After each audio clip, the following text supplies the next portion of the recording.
In this video, friends, I will show you how to verify your card on DoorDash.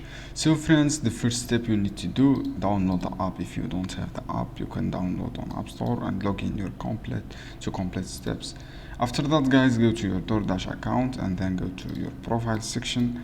After that, go to your profile, click on the payment. You can look for payment option. When you go to the payment, you see different payments like PayPal, credit card, and Google Play.